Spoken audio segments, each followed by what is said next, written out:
It wasn't easy at all growing up under Saddam Hussein's regime when I was growing up in the 1980s, because there was an 8-year war between Iraq and Iran. There were daily bombings and shelling of my town where I grew up, and an artillery shell exploded near my family farm when I was 4 years old. I got hit in the knee. I lost one of my knees, and my grandmother died from a shrapnel injury. And when I was 9 years old, the Iraqi army attacked my town with chemical bombs and killed 5,000 people in one day alone. So it wasn't easy at all. It was very tragic and full of fear.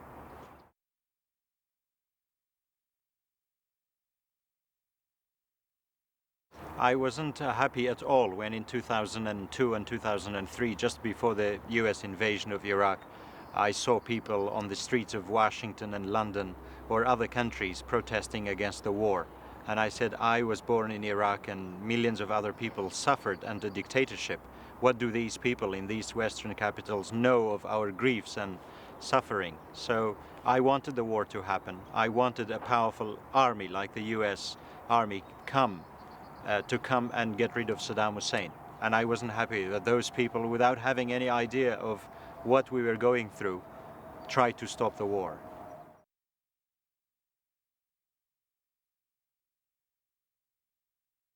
I cannot say all Iraqi people were happy, but the majority of them, who are the Kurdish people in the north and the Shia people in the south of Iraq, all victims of Saddam Hussein's brutality and secret police and security police, they were very happy. There was a lot of anticipation, and they wanted the Americans to come. Once the Americans came, they were very happy. They thanked George W. Bush. I saw people thanking Tony Blair for doing what they did, for removing Saddam Hussein that had killed tens of thousands of Iraqi people.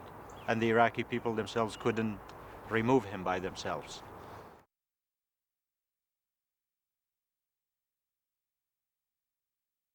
My reaction to the Blackwater incident in Fallujah was I was very disappointed by that, because four, I think, or five private security guards were killed in Fallujah, and the entire city was punished for it twice in 2004. In 1 year alone, the entire city population of Fallujah paid the price for killing those four people. And it was not the civilians who killed them.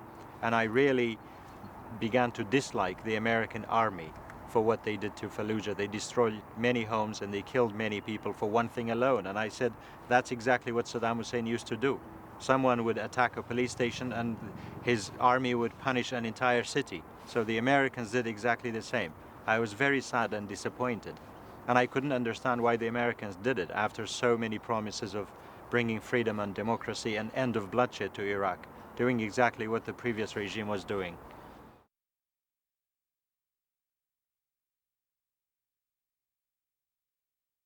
When the photographs or the scandal in Abu Ghraib prison came out, I was not only disappointed, I was very angry. I couldn't take a look at those. Even now, I never look at those pictures fully and examine them. I couldn't stand that picture and that scene. Iraqi prisoners handcuffed and piled on top of each other naked and being made fun of and insulted by US soldiers. Because in Iraq, ever since I was a child, I had heard about Abu Ghraib. Abu Ghraib is a synonym of fear to every Iraqi person. And I went to Abu Ghraib prison right a few days after Saddam Hussein's regime fell. I walked through the cells, through the hallways, and I still saw the rotting dead bodies of prisoners killed by the prison guards before abandoning the compound. And I wanted Abu Ghraib to be completely razed to the ground, removed, and a garden or a park built in its place. But the Americans came, not only they did not remove it, they kept it, they brought in more prisoners, and they continued the same pattern of torture and humiliation. That's why I was very angry and didn't like at all what they did. And the US authorities blamed individual soldiers for that. I blamed all of them, all the way to the top. Like, who did you blame? I blamed George W. Bush, I blamed Dick Cheney and Donald Rumsfeld. They were responsible. I think they were so desperate to get information out of convicts or detainees, they had ordered the soldiers all the way down to use any means to get information out of these people. But to me, that was unacceptable. That's exactly what Saddam Hussein did. That's why I was confused, disappointed, and angry. I said, this is what Saddam Hussein's regime did. And why do you do the same? All this bombing and changing the regime and coming to Iraq, billions of dollars, to do exactly what he did? You shouldn't have come in the first place. And I was just one person. Millions of people were angered by this. Not only in Iraq, across the Muslim world.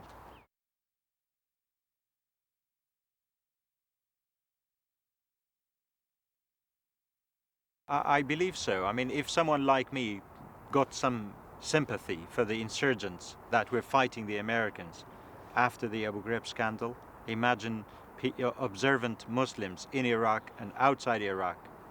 They poured into Iraq during Abu Ghraib, before and after Abu Ghraib, to fight the Americans.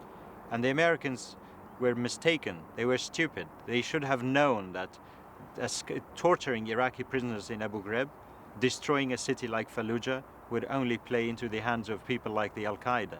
The Al-Qaeda did not need to say any more. They had to let people see the pictures of Abu Ghraib, and people would voluntarily join their ranks to fight the Americans. Al-Qaeda was very happy about it. And to some extent they were right, because I used to travel to Fallujah and meet insurgents, and they would tell me our brothers and sisters are degraded and humiliated in Abu Ghraib prison by the Americans. I thought it was just propaganda. But when the pictures came out by an American television and the Americans admitted that it had happened, then you thought maybe these guys are right. That's why they used to shell the prison compound every day. The Al-Qaeda, I met some of them. He said they used to set up mortar shells and fire hundreds of rounds at the prison. And they said it's better to kill our friends in the prison than leaving them humiliated by the Americans.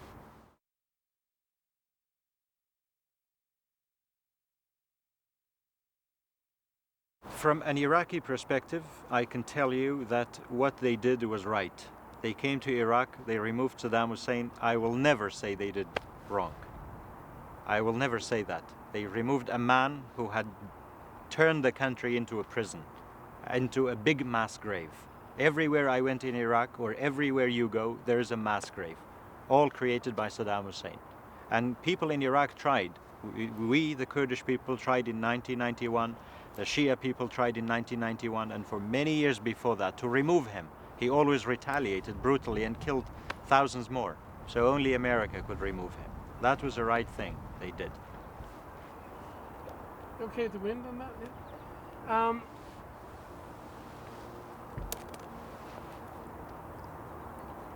So, you know, some people say that with the death of bin Laden and George Bush out of office, that the war on terror is over and that. But do you think Al-Qaeda are going to go away? Do you think it's always going to be a problem? I mean, is that agenda, is it always going to be there? I believe the war on terror will continue, and it will escalate in the future.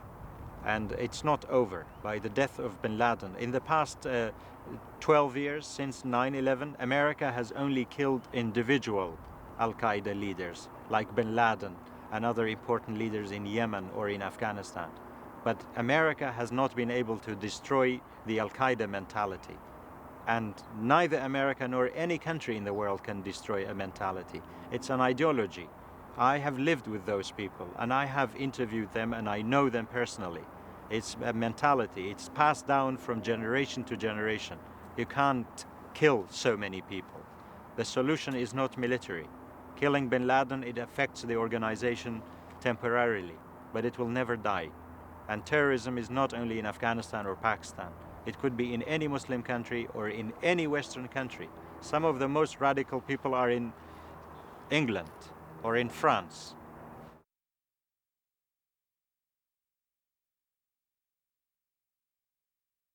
Well, the idea of Islamic radicalism or extremism is that they do not like foreign troops or a foreign power to come to set foot on your land in the first place. That's it. That's what bin Laden has been saying. That's what the Al-Qaeda fighters have been saying. They say America has no business in the Muslim countries. In Saudi Arabia they have bases, in Qatar, in all the Gulf countries America has military bases, and they say to us that's unacceptable. That's one of their main reasons. Maybe even if America withdraws tomorrow, the Al-Qaeda will still continue to fight America. Maybe they are not honest about that. But that's one thing the world should understand. I'm not saying America is wrong for having bases in those countries, or the Al-Qaeda is right for attacking them, but that's what the Al-Qaeda is saying. That's what bin Laden has been saying. They say American troops, they are Christians, they are Jews, they are not Muslims, they are not allowed to be in Saudi Arabia. This is a holy land, the birthplace of Prophet Muhammad. And the Al-Qaeda mentality exists in countries that are not even Arabs. In Indonesia, in Malaysia, in Africa, in Mali. These countries are not Arabs. In Somalia, but because they are Muslims, they have the same ideology of defending the religion and defending the Muslim land by any means necessary. So they can do sometimes strike in your own country, in England, in Canada. It could be in any Western countries. They say you come to us, we come to you. The Western world should understand that that's why these people are so violent. They have reasons. I don't agree with their reasons personally, but that's what they say. You can judge them once you've pulled out of their countries and they still come to you. In that case, you say you can find another definition.